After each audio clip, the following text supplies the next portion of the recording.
I would have to say the support that he got from Mr. Brown and Coach Auerbach and his teammates, Bob Cousy. You think about how Jackie Robinson was received and what he had to go through with his teammates. And the biggest parallel here with the Celtics organization was that they really gave my father a tremendous amount of support. So I would just say, being in that tumultuous time period in our country, how well he was received and accepted by the Celtics organization. What stories did he tell you about when he first came into the league? Just what he had to deal with? I know that Cousy's talked about it. Yeah. Well, Coach Auerbach said he went through hell, but I really heard the fond stories. How much he enjoyed, going uptown, hanging out with Bob Cousy, listening to jazz. He didn't really talk about the toughest times for him, and he didn't really tell me, but I know it's been quoted, that was on the road. When he couldn't share a cab ride with his teammates, eat at the restaurant, have the team dinner after the game.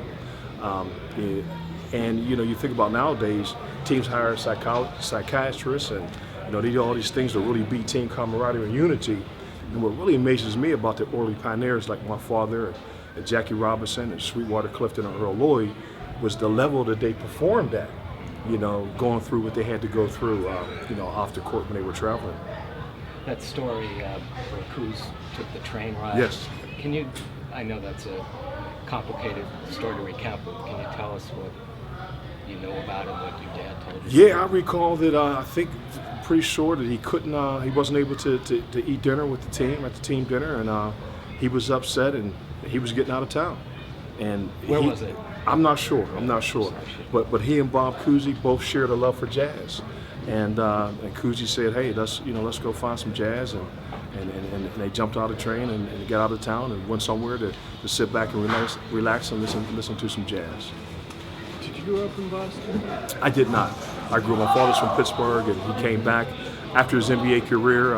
He went and got his master's degree, and came back to Pittsburgh, and actually became the first African-American city department director in the city of Pittsburgh. So he continued to be a trailblazer and break barriers, and we have a foundation now in his honor that we want to keep his legacy alive through, my dad always preached education, so we keep his legacy alive through giving graduate level or higher scholarships and offer leadership opportunities and career pathways to underserved populations.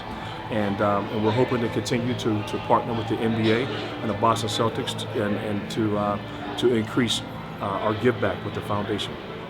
What did that mean to him to be the first department head of color in Pittsburgh? Well, I tell you, that was back in 1970 when he was appointed to director of Parks and Recreation. It came with death threats, so it was a tough time back then. But he took the responsibility well, and like I said, he continued to lead and give back. He was a member of the Pittsburgh School Board, and he worked at several anti-poverty organizations. So he was always a guy who really cared about the community and other people.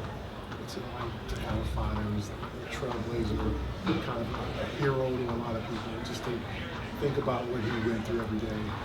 Well, just being here today with 65 years after that historic draft, and the Celtics are honoring his contribution to the NBA and his contribution to this organization, to be able to establish a platform through his legacy where we're able to help out some highly deserving young people and try to help them, not only get their college education, but bridge that gap to a good career. To be able to leverage his legacy and the fact that like an organization like the Boston Celtics, 65 years after that historic draft, are honoring him is tremendous, and we're very proud, and we really, really appreciate the recognition and through the work of the foundation, trying to give some educational opportunities to some young people.